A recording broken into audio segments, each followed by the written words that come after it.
अस्सलाम वालेकुम, this is हुमैना Basit from ocean of knowledge.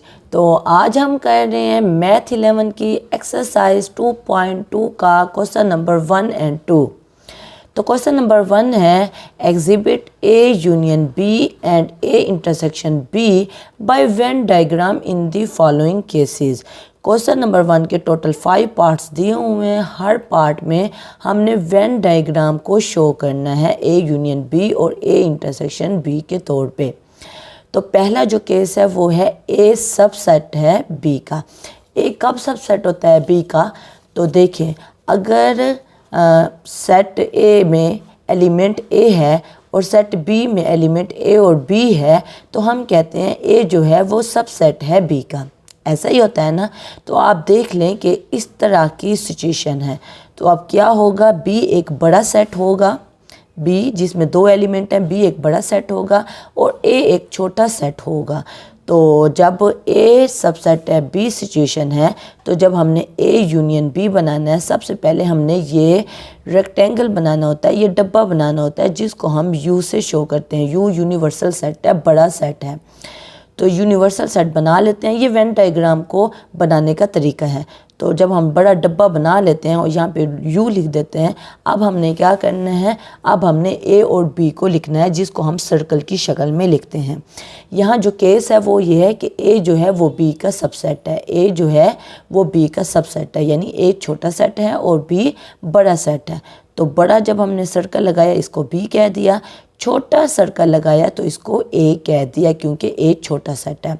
अब यहाँ सिचुएशन है कि ए जो है वो बी का क्या है, सबसेट है, यानी ए के तमाम एलिमेंट बी में मौजूद हैं। ऐसे ही है ना, ए के क्या एलिमेंट है, ए है ना, तो ए बी में मौजूद है, यानी कि ए के तमाम एलिमेंट्स सेट बी में मौजूद हैं। तो इसलिए जो छोटा डब्बा है वो सेट बी के अंदर आ जाएगा क्योंकि ए जो है वो बी का क्या है, सबसेट है। समझ आ गई? तो ये किसको शो कर रहा है, ये ए यूनियन बी को शो कर रहा है। देखिए ए यूनियन बी क्या होता है, ए एक सेट है 1 2, बी एक सेट है 2 3। ए यूनियन बी में कौन से एलिमेंट आ जाते हैं, जितने एलिमेंट होते हैं वो सारे के सारे आ जाते हैं। 1 भी आ गया, 2 भी आ गया, बी में भी 2 है, 2 बस एक दफ़ा ही आएगा, और 3 भी आ गया। ए यूनियन बी में सारे के सारे एलिमेंट्स आ जाते हैं क्योंकि ए बी का क्या है, सबसेट है। तो ए छोटा सेट आ गया, बी बड़ा सेट आ गया। अब हमारे पास A union B, A union B में कौन से एलिमेंट्स होंगे, ए और बी सारे के सारे एलिमेंट्स होंगे। तो इसलिए हमने इस पूरे को शेड कर दिए हैं। उसके बाद दूसरा जो है वो है हमने ए इंटरसेक्शन बी करना है। ए इंटरसेक्शन बी क्या होता है, ए इंटरसेक्शन बी में सिर्फ कॉमन वाले एलिमेंट्स आ जाते हैं जो ए और बी में होते हैं। देखें, ए में 2 है और बी में भी 2 है, तो दोनों में कॉमन क्या एलिमेंट्स हैं, जो एक जैसे एलिमेंट दोनों सेट में हैं वो 2 है। तो ए इंटरसेक्शन बी में सिर्फ 2 आ जाएगा। तो इसी तरह हमने एक यूनिवर्सल सेट बनाया यूनियन का जिसको हमने यू कह दिया। बी एक बड़ा है क्योंकि ए जो है वो बी का सबसेट है, ए छोटा सेट है और बी बड़ा सेट है। तो एक सर्कल लगाया जिसको हमने बी कह दिया, सेट बी, और एक ए छोटा लगाया जिसको हमने सेट ए कह दिया। अब A intersection B, A intersection B में क्या आएगा, जो ए और बी में कॉमन है।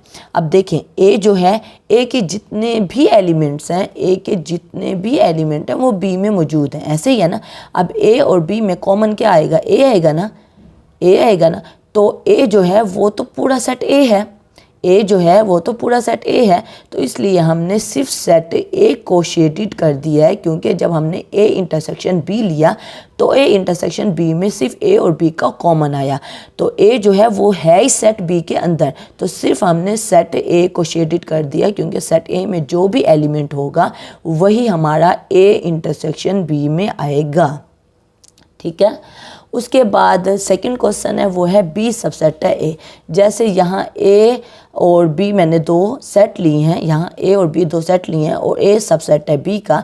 अगर आप उल्टा ले लो, इसको बी बना लो, इसको ए बना लो, तो क्या बन जाएगा, यहाँ भी उल्टा बन जाएगा, बी सबसेट है ए बन जाएगा। तो इसी तरह बी अब छोटा सेट होगा और ए बड़ा सेट होगा। तो यूनियन में क्या आएगा, यूनियन में पूरा इलाका शेडेड आएगा क्योंकि इसमें सेट ए और सेट बी दोनों के एलिमेंट्स आ जाएंगे, ठीक है ना। अब ये मिसाल जहन में रखें तो आपको समझने में आसानी होगी। उसके बाद ए इंटरसेक्शन बी में क्या आएगा, सिर्फ छोटे वाला इलाका आएगा। अब बी जो है वो ए का सबसेट है, यानी बी के तमाम एलिमेंट सेट ए में मौजूद हैं। तो ए और बी का जब हम इंटरसेक्शन लेंगे इन दोनों में जब कॉमन लेंगे तो वो कॉमन वाला हिस्सा आएगा और सेट बी जो है वो सेट ए के अंदर है, यानी सेट बी के एलिमेंट्स तमाम के तमाम एलिमेंट्स सेट ए में मौजूद हैं। तो इसका मतलब है सिर्फ हम सेट बी को शेडेड कर देंगे, ए इंटरसेक्शन बी में सिर्फ सेट बी आ जाएगा, ठीक है।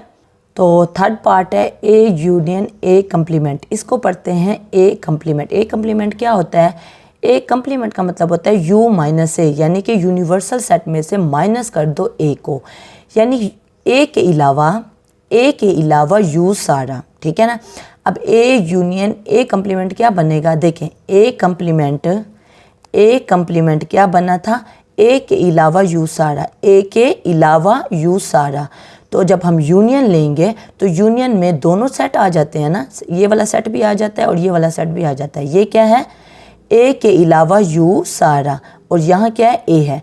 तो ए के अलावा यू सारा और यहाँ ए है, तो इसका मतलब है कि यू पूरे का पूरा आ जाएगा जिसमें सेट ए भी शामिल है। देखें तो ये हमारे पास सेट यू हो गया, यूनिवर्सल सेट हो गया। हमने जब ए कम्प्लीमेंट लिया तो वो यू माइनस ए बना, यानी ए के अलावा यू सारा। इस सेट ए के अलावा यू सारे का सारा आ गया। अब जब हम ए यूनियन ए कम्प्लीमेंट लेंगे तो ए कम्प्लीमेंट था ए के अलावा यू सारा, सिर्फ ए बच रहा था, और जब हमने यूनियन लिया ए से तो ए भी आ गया और यू भी आ गया। तो इसलिए हमने यू और ए पूरे इलाके को शेडेड कर दिया, क्योंकि ए यूनियन ए कम्प्लीमेंट में पूरा सेट यू आ जाएगा। तो थर्ड का सेकंड पार्ट उन्होंने नहीं लिखा हुआ, मिसप्रिंट हो गया, ये मैंने खुद बना लिया है।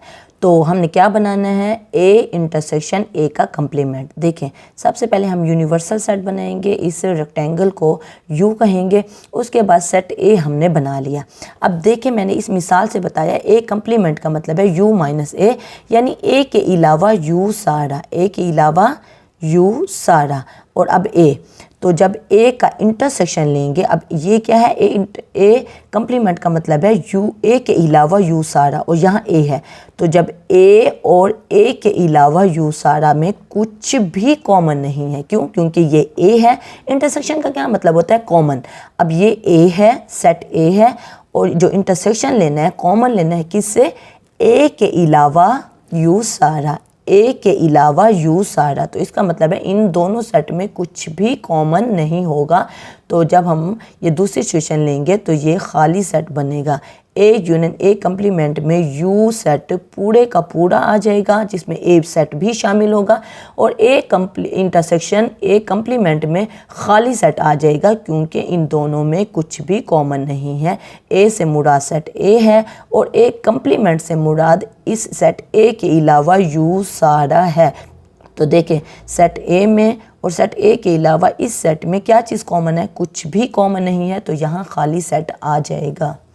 उसके बाद फोर्थ पार्ट है A and B are the joint set. A and B the joint set से क्या मुराद है, दी जॉइंट सेट से मुराद है कि दोनों की कोई चीज़ भी ना मिलती हो। देखें दी जॉइंट सेट से मुराद है ए हमारे पास सेट है जिसमें एक एलिमेंट है 1 और बी एक ऐसा सेट है जिसमें एक एलिमेंट है 3। तो देखें दोनों में कोई चीज़ कॉमन नहीं है, तो ये दिस जॉइंट सेट है, दोनों में कोई चीज़ कॉमन नहीं है। तो सबसे पहले हमने यूनिवर्सल सेट बनाया जिसको यू कह दिया, एक सर्कल बनाया सेट ए का और दूसरा सर्कल बनाया सेट बी का। क्योंकि दोनों में कुछ कॉमन नहीं था तो दोनों अलग अलग हमने बना लिए। तो ए यूनियन बी में क्या आ जाएगा, सेट ए भी आ जाएगा और सेट बी भी आ जाएगा ए यूनियन बी में। और ए इंटरसेक्शन बी में क्या आएगा, ए इंटरसेक्शन बी में ना सेट, देखें ए और बी में कुछ कॉमन नहीं है, तो ए इंटरसेक्शन बी में क्या होता है, जो ए और बी में कॉमन होते हैं हम उसको लिखते हैं। तो ए और बी में तो कुछ कॉमन है ही नहीं, तो इसलिए खाली सेट आएगा जब हम ए इंटरसेक्शन बी लेंगे इस सिचुएशन में। उसके बाद फिफ्थ पार्ट है वो है A and B are overlapping set. Overlapping से क्या मुराद है, देखें ये ओवरलैपिंग की सिचुएशन है कि ए है पी क्यू और बी है क्यू आर। ओवरलैपिंग से मुराद है कि कुछ कॉमन आ गया और कुछ अलग अलग आ गया। देखें ए और बी में क्यू जो है वो कॉमन है, तो ये ओवरलैपिंग सेट की मिसाल है। तो जब सबसे पहले हमने यूनिवर्सल सेट बनाया यू, उसके बाद हमने सेट ए बनाया, उसके बाद हमने सेट बी बनाया। और ये वाला जो इलाका है ये क्या है, ये हमारे पास क्यू है जो कॉमन है। ए और बी में जो कॉमन है वो इलाका ये है, यानी कि यहाँ पे क्यू आ जाएगा, यहाँ पे पी आ जाएगा सेट ए में, और सेट बी में क्या आ जाएगा, आर आ जाएगा। और ये जो कॉमन इलाका है इसमें हमारे पास क्यू आ जाएगा। तो बस ए यूनियन बी में क्योंकि पूरे का पूरा आ जाता है, देखें ए यूनियन बी लें तो इसमें पी भी आ जाएगा, क्यू भी आ जाएगा और आर भी आ जाएगा। तो इसलिए हमने सेट ए और सेट बी दोनों को शेडेड कर दिया, ये ए यूनियन बी है। उसके बाद ए इंटरसेक्शन बी है, ए इंटरसेक्शन बी लें तो इसमें क्या चीज़ आएगा, सिर्फ क्यू आ जाएगा क्योंकि दोनों में कॉमन क्यू है। तो क्यू कौन सा इलाका है, क्यू ये वाला इलाका है जो कॉमन इलाका है। तो इसलिए हमने सिर्फ कॉमन इलाके को शेडेड कर दिया है।